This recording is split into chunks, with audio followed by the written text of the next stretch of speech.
Good evening. It's a great pleasure to be here, even though, frankly, I'm freezing. The amphitheater is not the best place, but I'm sure we'll make up for the extreme cold by the heat generated by what Anand says today. So, I hope there'll be more light than heat, but in fact, although we often differ and are very often on television debates together, I have great respect for his courage of conviction, for his mastery of facts, for his ability to recall them at the right time, and for his clear headed enunciation of what he believes is right. We can disagree with him in what he believes in, but he's an angry young man about some things. And therefore, my first question to you is आनंद रंगनाथन को इतना गुस्सा क्यों आता है? first of all, thank you so much, Pavanji. It's such a pleasure and an honor to be sitting next to you yet again. It's a real pleasure. And thank you so much to the organizers, to Anilji, to everyone. It's like coming home again. I remember very fondly I was here last year for my book. It was a fiction. This time it's a non-fiction book. And first of all, thank you so much for such warm compliments. If my wife were to give even 5% of those, I think my life No, is very wives usually know the truth.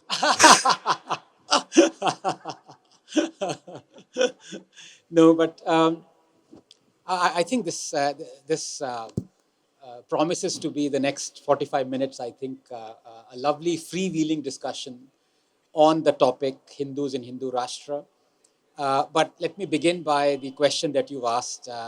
Honestly, मुझे गुस्सा नहीं आता. Or people might see sometimes on debates that oh, this guy is getting all worked up. But right when I'm getting worked up, I might be giving this confession out here. So I hope no one's recording it. That whenever I'm getting worked up, the person on whom I'm getting worked up, I'm communicating by WhatsApp saying "Bura mat manna yaar." And I he haven't got any such message. because you've never given me an opportunity to be angry with you, Pavanji, honestly. Um, but I think गुस्सा आने के बहुत reasons हैं इस देश में खुश होने के भी बहुत रीजंस हैं and it's we really are, I would say, forever we have been on an inflection point. I think ours is a country where we always about to leapfrog, but somehow, sometimes, I don't know, or at times what happens, we leap into a well. So we are a frog in a well. um, and if you remember, I always, when I was young, although he's called me an angry young man, thank you for that compliment. Um, Dr. Kalam, who had not yet become the president, he put forth a beautiful small booklet and he said Vision 2020. And he said this was 1992, 93. And he said by 2020, I guarantee you that we will be a superpower. We will be developed, you know. And now we are in 2024, and we all know the state. We are not even a middle income economy. Our GDP is two and a half thousand dollars per capita. We are far from there. Maybe I think 15, 20 years behind what middle income economies are, because the true parameter is GDP. Of course, there are a GDP per capita. But we've achieved so much to be proud of since 1990. And that is my cutoff point, because that is when the liberalization started. That is when we realized that socialism is what was killing us, our aspirations, our country, our future. And that is when P.V. Narasimha Rao and Dr. Manmohan Singh and the World Bank and the IMF unshackled us. At least one foot was unshackled. And we've been hobbling, but at least we've disposed of our crutches. And if you look at all the parameters from 1990 onwards, and health parameters, wealth parameters, it's almost like an incredible jump. I mean, you look at our infant mortality rates that were in 1990, you look at the maternal mortality rates, you look at the rate of hospitalizations, you look at the kind of diseases that afflicted Indians. That, to my knowledge, is an incredible sign that we are on the way to progress. Ironically, I say that, or rather sardonically, because in 1990, 70% of the diseases or the diseases that afflicted Indians were communicable diseases like malaria, tuberculosis, because in constrained environment, poor country, you had the viruses, and 30% were non-communicable diseases, cancer, heart. Now, in 2020, it's completely flipped. Only 30% of the diseases that inflict Indians are communicable diseases. 70% are diabetes, are heart ailments, are asthma. With increasing prosperity, our the kind of even the diseases that affect us have changed. So a lot has happened, but of course we are far from achieving what we could, and there are multiple reasons for that, Pavanji, and that is what makes me angry. So I'm stuck in the middle. I'm like, you think I have 1 foot in a bucket full of boiling water and 1 foot in a bucket full of freezing water, and I feel I'm comfortable. That's the situation of being an Indian. Thank you. Uh, I think you've made a valid point. It's good to be impatient, and at the same time, from experience in the bureaucracy, in politics, in parliament, on forums like this, I know that sometimes it takes longer than how you plan it to be, so long as the intent is right. Democracies can be notoriously inefficient in terms of speed, but they provide a much surer foundation ultimately of enduring progress and the unity of the country. As I think Churchill or somebody said, it's the worst form of government except for all the others. However, there is a book that we have in front of us, which is your latest book. And I want to talk a little more of that, Hindus in Hindu Rashtra. Now, this is something where you are very passionate about. A, you question the existence of a secular state, and are we one? B, you think that if we think we are, we have not been secular in action. C, you think that Hindus, as the majority community, have been not only discriminated against, but have faced, to put it in your words, a system of apartheid. Uh, I want to begin first by clarifying concepts. In your book, you say that secularism is the absolute separation of church and state. I don't believe that was the Indian notion of secularism. That's the French notion. And even in France, frankly, it's not followed because we know that there is positive discrimination in favor of Christians as against other communities. But in India, secularism meant that it's not as if the state and church are irrevocably separate, but that the state should look upon all religions as equal and be imbued by the spirit of respect for all faiths. So I want to first clarify the concept of secularism. Do you feel that how you have described it applies to India? And if not, uh, why not? Right, that's a great question, and let me um, go about answering it in two parts. Number one, I think people shouldn't mind when I say that India is not secular, because I add on to that and say India is plural. Now, being plural is in no way negative, and if the constitution, if the government respects all religions, even though some of those religions don't respect democracy, or be that as it may, whatever is ingrained in them, as far as the state is concerned, being a plural state is not a negative connotation attached to it. It's possibly a good thing. I speak as a Darwinian atheist. For me, I think secularism is not just important, it is the end goal of how a government should behave.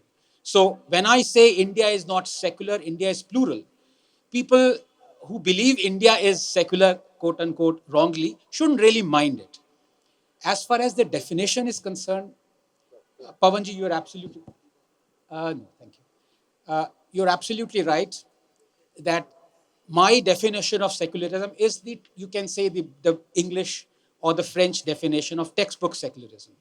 And what you believe when you say India is secular is that constitution respects all religions, and that's, for me, that's pluralism. It's like saying, you not being a Tamilian say you also make sambar, but I say, well, that's not the true sambar, please, you know.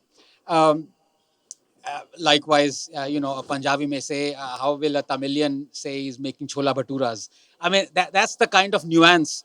So, if you're talking of something or someone being secular, to me, you stick to the dictionary definition, and any variance from it need not be taken negatively. Like, if India is not secular, so what? Call yourself plural and be happy with it. But of course, people are not happy with it because it exposes their hypocrisy.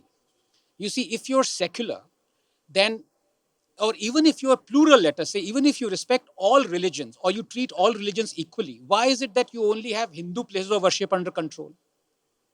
Why is it that you have Hajj subsidies? Why is it that you have iftar parties? Why is it that only Hindus have to suffer?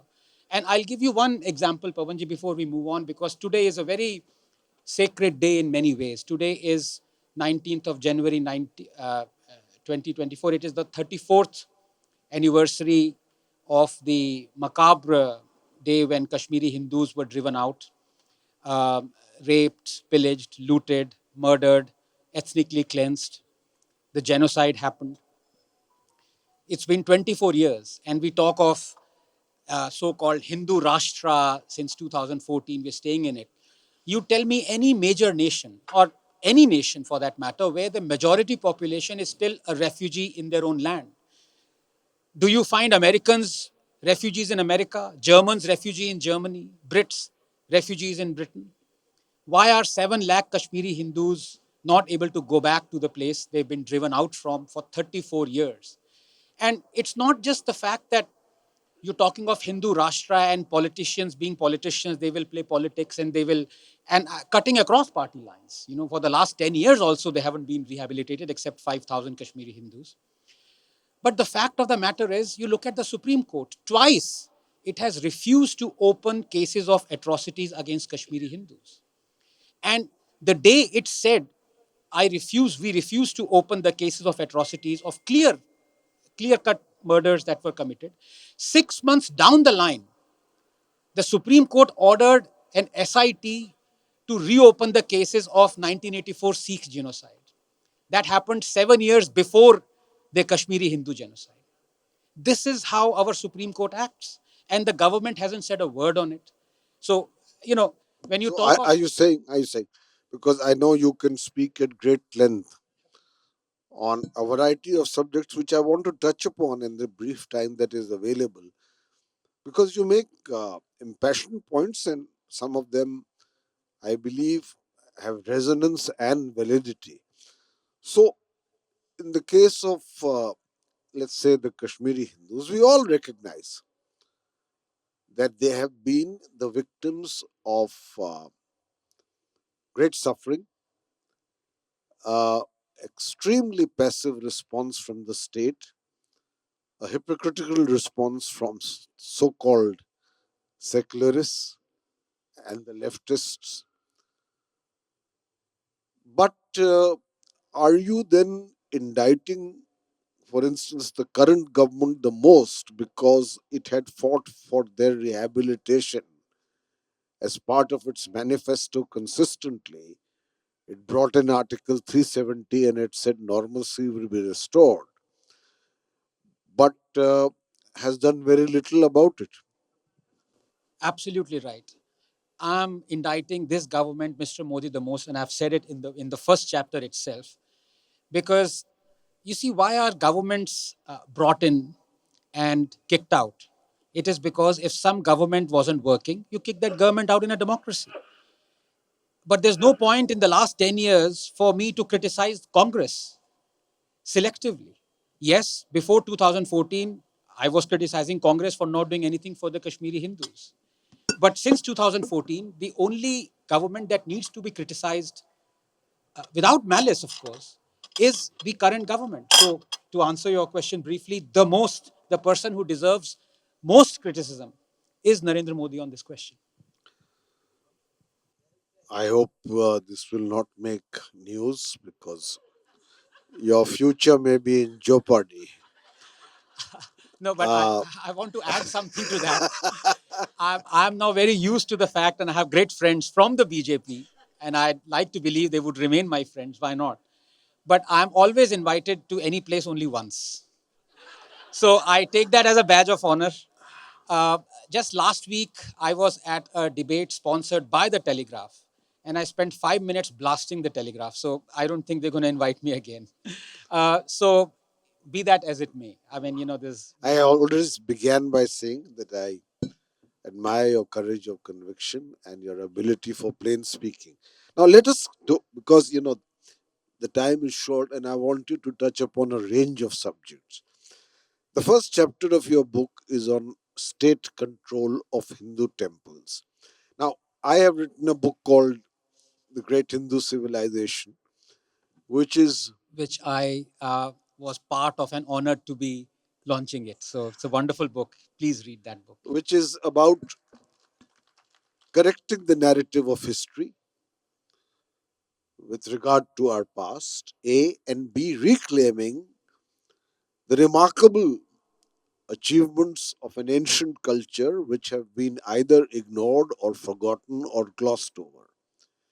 And one of the chapters lists out a, a number of reasons why there is a certain angst among Hindus, which was building up to a backlash which has been successfully and electorally efficiently channelized by the BJP and the RSS today. But on Hindu temples, I concur with you.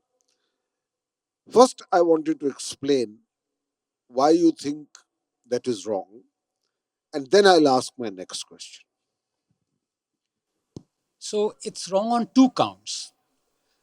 The first and obvious one is that the selectivity is just so obvious and in your face, that why only Hindu places of worship are controlled in the way they are, why only the lakhs of acres of land and the revenue that is generated from that land is exclusively controlled. And the fact of the matter is that people are not able to look, forget about 5 years, 10 years, they're not able to look beyond 20, 30 years. Because with all that revenue, if it was in the hands of the Hindu temples, like all the revenue is in the hands of the mosques or the churches or the gurdwaras, they then use that money legitimately, and they should, for propagating their schools, religious schools, their pathshalas, their orphanages, their religious programs, their other cultural centers, which Hindu temples can't. So, in 20, 30 years from now, you would realize that this country is short of 15 to 20,000, I don't know, I'm just number, Hindu run schools.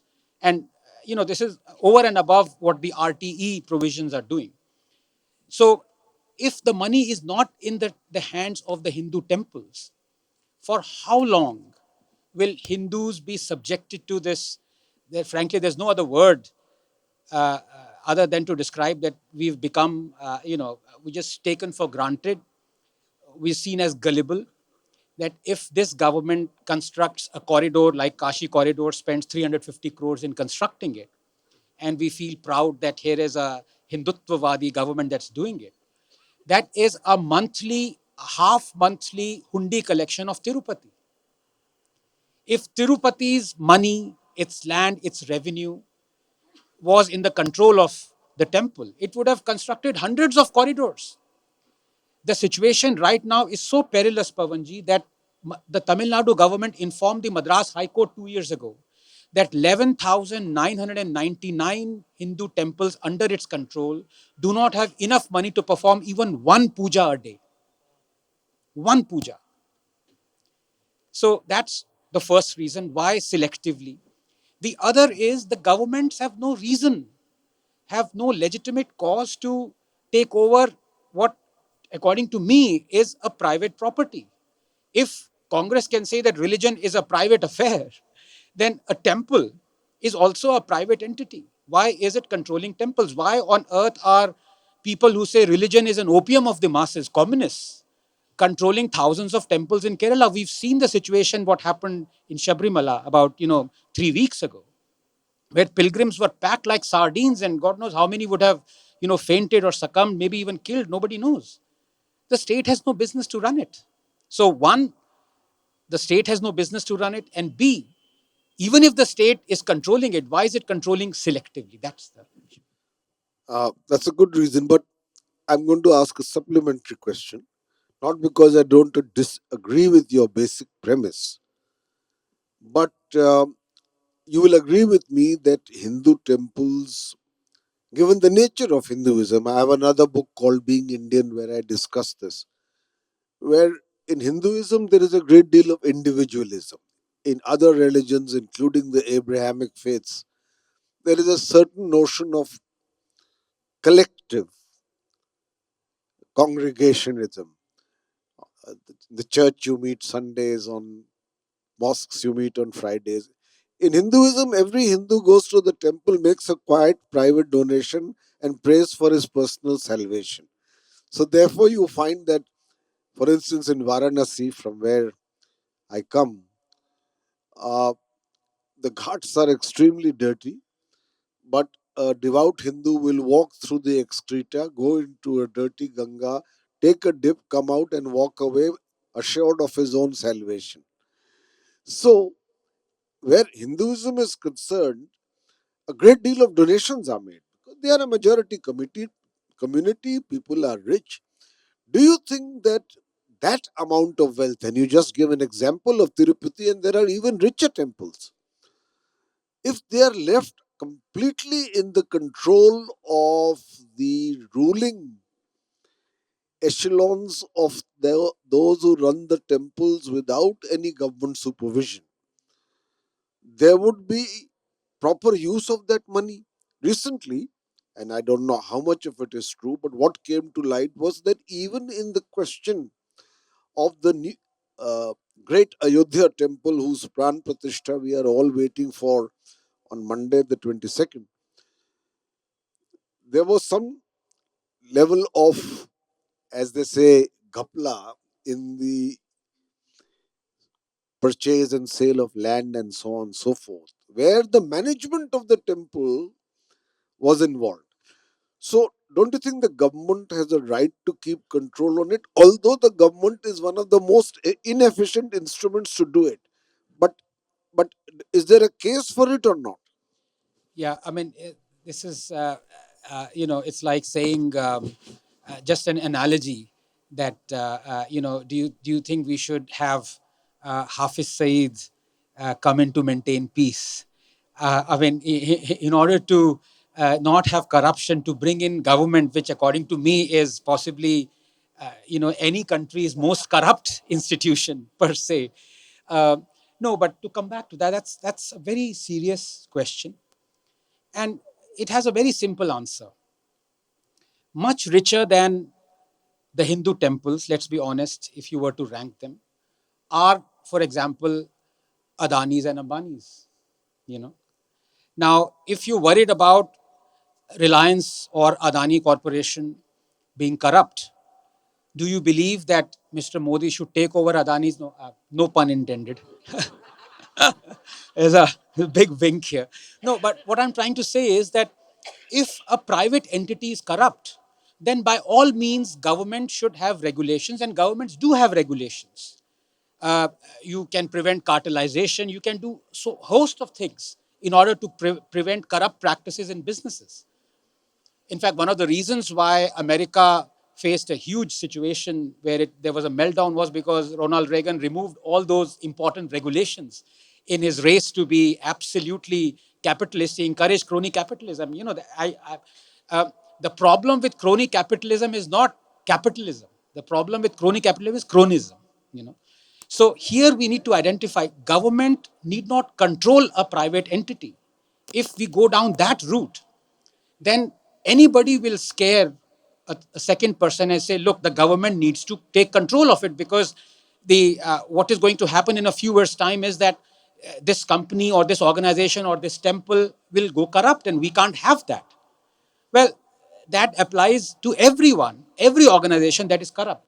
But the moment the government, if you agree that the government has regulating powers of extremely rich temples where donations cannot be easily accounted for because they are often in the form of gold, jewelry, and so like, they go into a hundi, then you are already admitting the erosion of the principle of the complete separation of the state and the church.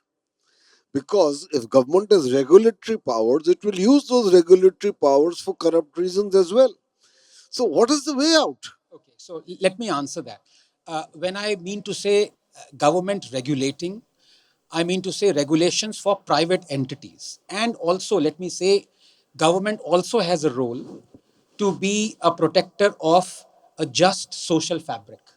For example, and this is a very lively debate which is happening currently. A lot of people, a lot of Hindus, in fact, are saying that if Hindu temples were to go into the control of Hindus, you might see resurgence of casteism. Now, legitimately, they are saying the government should keep control because at least when the government is controlling Hindu temples, the government will make sure that there is no casteist tendency or, Dalits are. So, two reasons there. Number one, in South, at least, if you talk to T.R. Ramesh and a lot of other activists, 50% of the temples already have non-Brahmins as the priests. And secondly, don't governments already have laws that are there to prevent any casteism? Not just in temples, but in private organizations as well.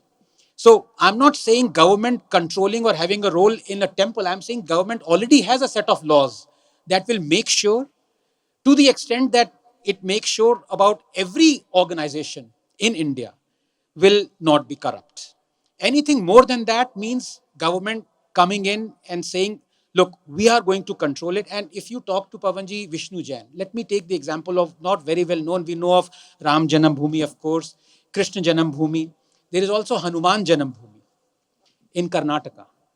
And you talk to Vishnu, it is an ocean of tears that he has wept over the past 3, 4 years. Because the Karnataka government, and I think not the current one, maybe the previous one, I'm not very sure. All the government has to do is to say that the temple is being misgoverned. That is all. It's a bureaucratic order. And the next thing you know, the government controls it. And he's saying for the last so many years, there has not been a single audit done. There is no accounting. So when the government takes over, most of the temples that have been taken over by the government are rife with corruption. It's actually the other way That around. that I concede. That I do concede, and you're right. For the corrupt to try and control corruption is always difficult. But in many senses, Hinduism is a remarkably profound religion, but in its practice is sui generic. For instance, keeping members of its own community at the brunt of exploitation and oppression for millennia. As we know about, you mentioned the Dalits. If there is no government control, you will find that some temples may put restrictions. Even today, you have cases which are reported of Dalits having been killed for having entered a temple or touched a purified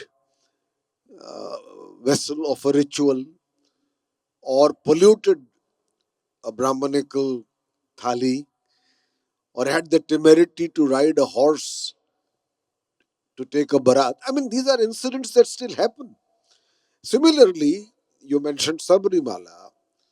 If there is a movement that largely spearheaded by women, that there should be gender equality, uh, would you say that this is a matter for the religion itself to decide, or there should be some state intervention? Like, for instance, the state has perhaps too late in the day intervened in the case of triple talaq uh, recently, and I'm sure it could have done more to make changes in the personal law of other religions.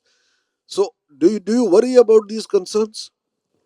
First of all, another great question. You must stop asking a chain of great questions. I don't know whether I'm giving good answers or not, but fantastic question. Let me answer it in two parts. Number one, again, selectivity. You talked about a great example, Shabrimala. I mean, of course, you would know this, and I'm not being patronizing at all to anyone, least of all you, Pavanji. But the fact of the matter is that Catholic women cannot be ordained as priests. Now, is that not discrimination? There are many mosques, overwhelmingly, where women are not allowed to enter the sanctum sanctorum. So we don't need to emulate that practice. Yes, I'm coming to that. So, one, yes, we don't need to do that. But when you are being critical, and I'm just quoting Dr. Ambedkar here, when Catherine Mayo's book came out on the ills of Hinduism, and Mahatma Gandhi called it the drain inspector's report. And Ambedkar was the first one to say that, look, reading that book, one may be under the impression that all the ills of the society are just packed only exclusively in Hinduism. And this is Ambedkar saying this. No one has been more critical of Hinduism than Ambedkar. And he says nothing can be further from the truth. If you look at Islam, there are same, if not more, ills than there are in Hinduism. So, being selectively trying to, remove discrimination from one society or one community, one religion, I think it's wrong in a society where you've just said the constitution should treat every religion as equal. If it treats everyone as equal, then it must remove discrimination from every religion. Now, let me come to Shabrimala per se. And this is a lot of, I would say, a contentious issue. But let me just go by fact. So there are multiple Shabrimala temples where women are allowed, Ayappa temples where women are allowed entry. Only in this, because the deity, Lord Ayappa, is celibate, the condition that, quote unquote, he put in, that women who are menstruating of a certain age should not be allowed. Now, is this discrimination? I believe it is perceived discrimination because there are many Hindu temples where men are not allowed. So, are the people, is the Supreme Court saying, well, we must allow men in those temples? So, if you have temples where men are not allowed, why can't you have temples where one temple where a woman is not allowed? Is that discrimination anymore? So, these are the Uh, questions that, yeah. it's a good answer, but there are sects where the head priest cannot even see a woman, as if seeing a woman would pollute their purity. I don't want to mention names. One of them, for whom I have otherwise great respect, has a grand temple in Delhi itself. Uh, yes, maybe there are some temples which don't allow men, which don't allow women. Uh, but I think that in today's day and time, this taint of menstruating women is something that we need to reform. I mean, coming to reform within Hinduism. If you left it to Hinduism itself, it should have reformed itself long ago. By the way, Veer Savarkar, you mentioned Ambedkar, the biggest voice of social reform in Hinduism, and the same category as Dr. Ambedkar and Jyotibai Phule. Jyoti Phule was Veer Savarkar, who spoke about, he was also, by the way, an atheist. He never joined the RSS. He was a great patriot and revolutionary. He went to jail for 11 and a half years, and when some members of the Congress party tried to ridicule him, I have publicly on television and in my columns said, this is rubbish. Mrs. Indira Gandhi issued a stamp to honor his patriotism and sacrifice. But he wrote far more on reform in Hinduism. He called them Sat Bediyan, seven reforms.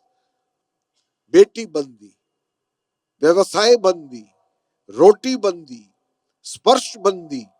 All of these ills of untouchability, caste discrimination, ban on interfaith marriage, interdining, occupational continuity irrespective of choice.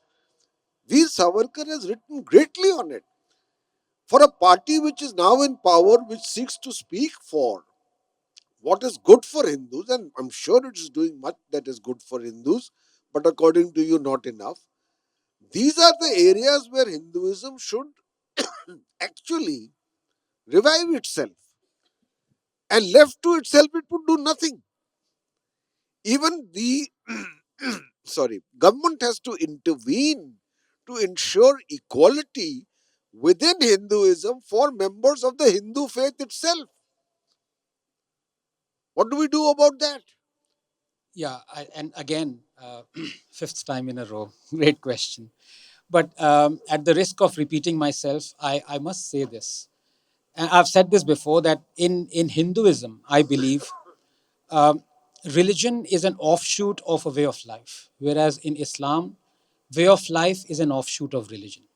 So it follows that over millennia or millennia, uh, ways of life changes. So it is Hinduism that is more amenable to change, accumulates helpful mutations. What Hindus were doing 1,000 years ago, they say, well, we're not going to do this. So, ironically, it is Hinduism where whatever, and of course, you are reticent about the speed of reforms. I agree with you, but I have no skin in the game because I am not a practicing Hindu. I am a civilizational Hindu. Yes, reform must be there, equality must be there. Of course, these are legitimate causes that one doesn't even need to think about. But if at all there has been reform in any religion, it has been in Hinduism. You look at what Hindus were practicing 500, 600 years ago. And again, I stress the speed of reform is something that I agree with you on. But But just I'm just going to cut you short in order to make it more animated. Go 100 kilometers out of Delhi. There are the Khap Panchayats, which are a law unto themselves in the name of Hinduism, where they decide which man and which woman will marry. I mean, I'm saying that such a great religion, so profound in its vision, where the notion of Brahm is all pervasive cosmic consciousness which is in you and me and in everything else, has created such a rigid hierarchy. And we are talking about discrimination by outsiders without looking inwards to see what we need to change about ourselves in the interests of the majority of Hindus. this is a very important point. And I stressed it again and again that I am for every reform being done as fast as possible in any domain. If that domain is Hinduism, yes. Uh, but Pavanji, you also would agree because you've been in that field where, thankfully, I have not been politics. Most Don't talk of it in the past tense. sorry, never, never say never, of course.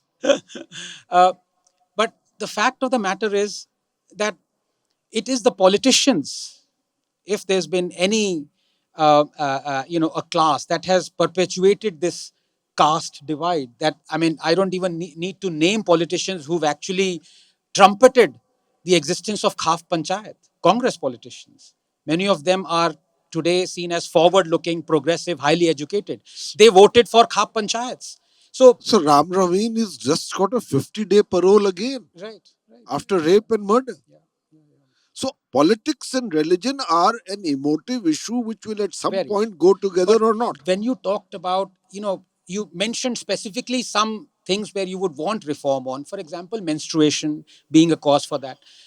Yes, It used to be attained before, not now. but even now in Islam, a woman who is menstruating cannot recite a Quranic verse, cannot touch a But Quran. sir, we are different from Islam Now, this is where I have a slight disagreement with you. Slight disagreement. And I because stress we on are the not word an slight. Abrahamic faith, No, which the I have respect for, but we are not. you see what will happen in a country where you continuously, obsessively stress on reforming only one segment of the society, and you purposely, sometimes maybe, sometimes honestly, sometimes out of fear, don't talk about reforms amongst 300 million people.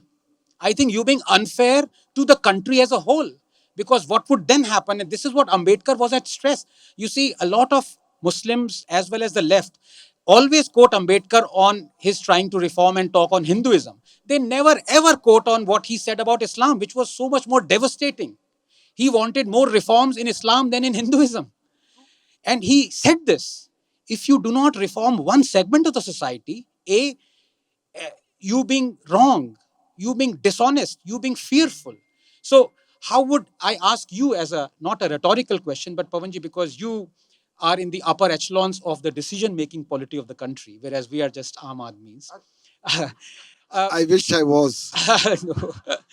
Uh, how would you feel if 800 million Indians were going on fast track reforms and 300 million Indians would be forcing women not to marry anyone outside their religion, always be in a chadar, not to study, not to touch Quran if menstruating, all those ills that we take that you want reformed in one sect? So I get your How would point. you feel? You are saying that if there has been any reform like the Hindu Personal Law Code, which came in 1952, which singled out Hinduism for reform but left the others out, I agree with you.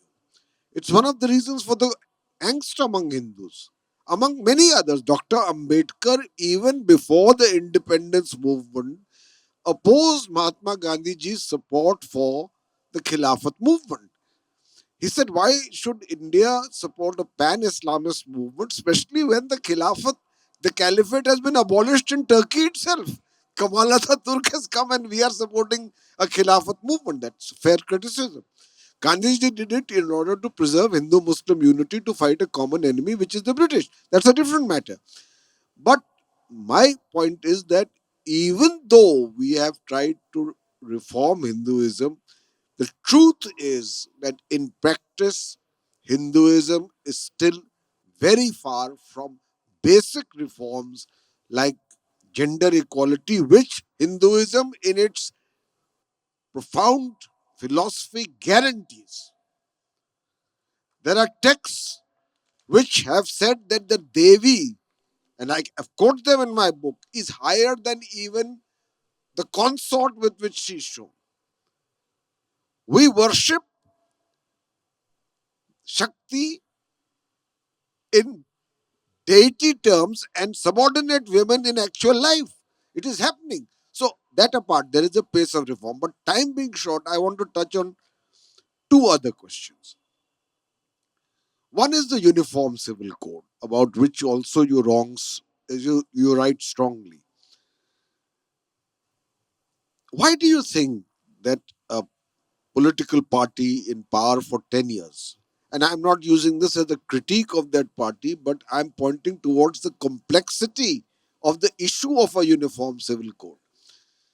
It has been in their manifesto all along, in that of other parties too. This party has been in power, the BJP and the NDA, with an absolute majority for the last 10 years.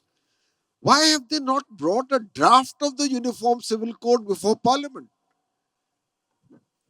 Yeah, and I think you must ask this question to the high and mighty in BJP when you join the party very soon. But do we have a scoop here, Pavanji? Do we have a scoop here? No, I wish I have not been invited. No, you're absolutely right. This is another matter where I myself personally and everyone who loves the country, who wants the country to progress in terms of social equality, wanted this government to do. It's been 10 years. So it has a, we were talking of Hinduism reforms being a pace of their own. This party is working on a pace of its own. God knows what, you know. Also, Anand, I happened to be a member of parliament when, in the Raj Sabha, when the Uniform Civil Code, the government was saying we are going to bring a draft but never brought it. And just before that, the National Law Commission sent a circular to all presidents of political parties and chief ministers to elicit their views. At that time, I was cabinet minister in Bihar as advisor to a once great politician with potential called Nitish Kumar. So, Patliputra, sorry, Patliputra, this thing. exactly.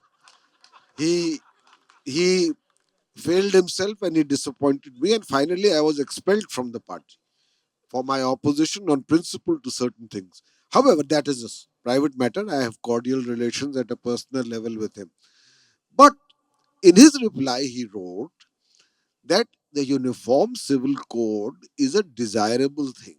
And I can understand the predicament of the present government. But a uniform civil code means that not only the Muslims, all other religious denominations and communities must agree upon what they are willing to jettison from their religious practice in order to adopt something that is uniformly applicable to all. I can assure you of one thing, and I'll tell you that's the reason why this government has not brought it, and previous governments have not brought it.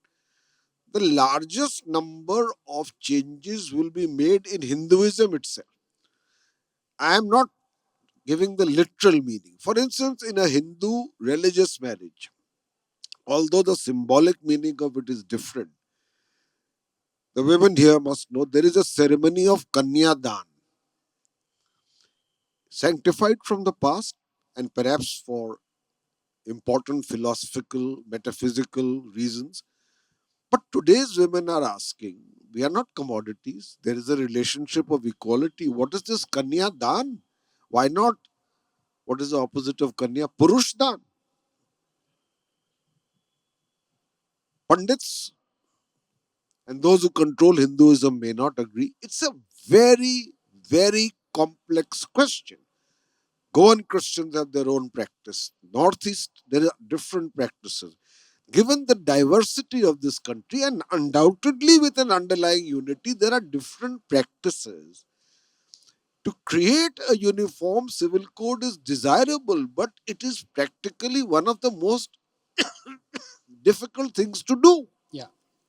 Now, let me answer it in two parts because this is a question which is a genuine conundrum and will, of course, attack the speed with which you would want the UCC implemented because you can immediately see that a lot of religions, including people who are Hindus, would say we are definitely against this bringing in this reform, even though uh, the concept, the philosophical concept of Kanyadan, many people are at variance to what you've suggested. But I that's another agree. matter. I'm not an expert in that. Uh, the two reasons that I give is whenever you're in conundrum, and I find this as a Brahmastra, stick to what the science tells you. And it is a pity that, of course, you may say I'm partial and I'm a Darwinian atheist, that if there is one book that everyone should read other than or except or in lieu of religious scriptures, it should be Darwin's Origin of the Species. The world will be a much safer and better place. And how do I bring it to the UCC? I'll give you two stark examples. Whenever there is discrimination in your face, which can materialize or manifest itself physically, which is much more harmful, or monetarily, I think the solution is not to talk about religion at all. For example, in Islam, it is written in the Quran that the son will get twice as much inheritance, share of inheritance, as the daughter. Now, that is monetarily not good or unequal for the daughter. So, that is one reform that even people in Islam or the so called feminists who fight for equality should go ahead and fight. I've never seen them talking about, Muslim women not being asked to On follow the that. other hand, a Muslim marriage is a contract between equals. Right. It's a kararnama, Yeah. whereas a Hindu marriage is not. Yeah. I'm talking of inheritance. But the second, more important and troubling matter is that very recently the Gujarat High Court allowed a Muslim man who was probably 40 years to marry a Muslim child, I would say, who was 12 years old because the religion allows it. That is in blatant violation of the Prohibition of Child Marriage Act. But we But allow that would this. be applicable to Muslims also, Child Marriage Act. I'm talking about Muslims, yes. But it is not. So the Gujarat High Court gave the yes signal for the 12-year-old because she's reached puberty. In Islam, if you reach puberty, you can marry. Now, that will do untold damage physically, medically, to a human being. We cannot have that in a civilized, progressive state. So that is my argument. Whenever you stuck with, oh, this would be very difficult for a particular sect or Fair a enough. religion Fair to enough. do, stick to I science. take your point. Although child marriage is a rampant evil in Hinduism also, but we've discussed the Uniform It is Civil not Code. legally sanctioned, I agree with you. I agree with you. But the practice is so pervasive that it still goes on without being legally like sanctioned. corruption. Correct. Now, coming, because I think we have 5 minutes or more, we've overrun time, but I'll try to finish in 3 or 4 minutes. Uh, Places of Worship Act. You are very critical of it, and perhaps you're right. As I said, there has to be some correction of the narrative in history and rectification of past wrongs. At the same time, if there are no limits put to excavating the acrimonies of the past, as Mohan Bhagwatji said, we'll start digging every mosque in the country to find a temple under it. Oh, we are running out of time. Quickly, give me a quick answer that don't you think that while the act itself perhaps could be modified to include two more temples, if you don't have any limitation to where you end the excavation of the past in today's times, when people want to get on with their lives, they don't want endemic instability that even will affect economic growth. They want their children to go to school, get jobs, move on. We are not a jihadi country. There are extremists in all religions. So, first of all, on the day Dr. Mohan Bhagwat said that, I disagreed with him publicly a few hours later, saying that I vehemently disagree with what he said. It is unacceptable what he said. If we have to dig any place of worship, tens of thousands of them, to find legitimate shivlings or any other idols, we must do it.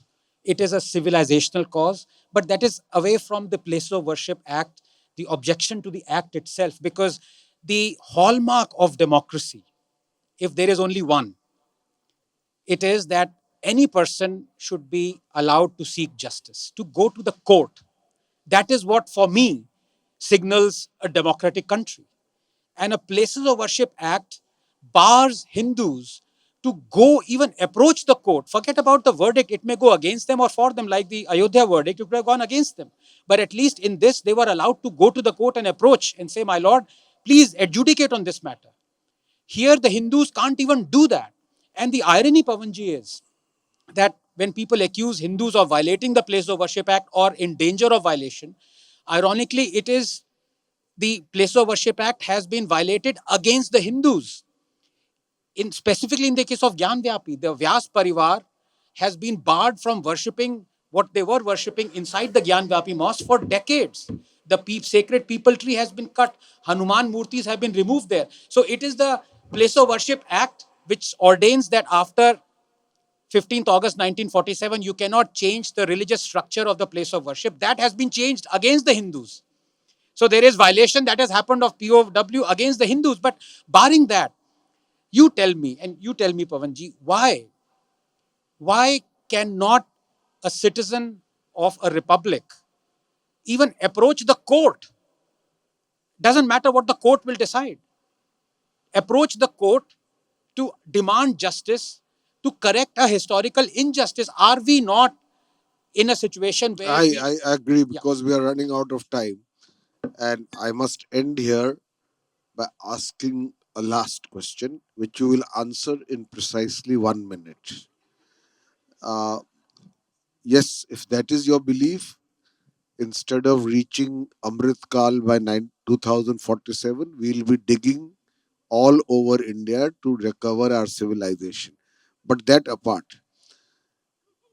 uh, do you think that while injustice may have been done in many cases with Hindus in the past, which I chronicle myself, somewhere the pendulum is swinging to the other side although never enough according to you, where we are now pursuing a Hindu majoritarian agenda, sometimes leading to a sense of perception of the marginalization of minorities. Okay, 1 minute. So, uh, all right, yes. A, I completely dismiss this notion that we are A, living in a majoritarian state, or we are pursuing a majoritarian agenda. The most sacred of relics from the birthplace of Lord Krishna, his idols were broken up by Aurangzeb, were taken to Agra, were put under the steps of the Jahanara mosque for 500 years. Millions of feet have been trodding on them. Do you think Hindus still don't have a right to at least go to the court to say, demand, my lord, can we please have those idols back? No, let's move beyond. I'm talking of a general But principle. how is this No, majoritarianism? no, no. Seeking I'm justice. saying that you have a cabinet today, a parliament of the ruling party, but there's not a single representation of the minority. Maybe it's right. I'm not going into it on merit, but there is a perception. We'll have to leave it here. 10 seconds, 30 seconds. It's like a TV 30 debate. seconds. 30 seconds, yes. Because this question was asked of me and I gave an answer which kind of went viral because I asked the Congress leader, do you think the Congress is against homosexuals? There are 10% of Indian population is homosexual, if you go scientifically. He said, no. And I said, who is the representation of homosexuals in your party or in parliament? By that logic, if you don't have any Muslim there, are you against Muslims? So you must be against How do homosexuals you if know you there don't are have. no homosexuals in the Congress party? Unless you've done a My 30 survey. seconds are over now, I think. Unless you've done a survey.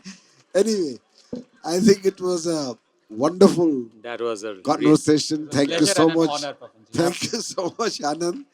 You revealed new details about the Congress party, and I thank you.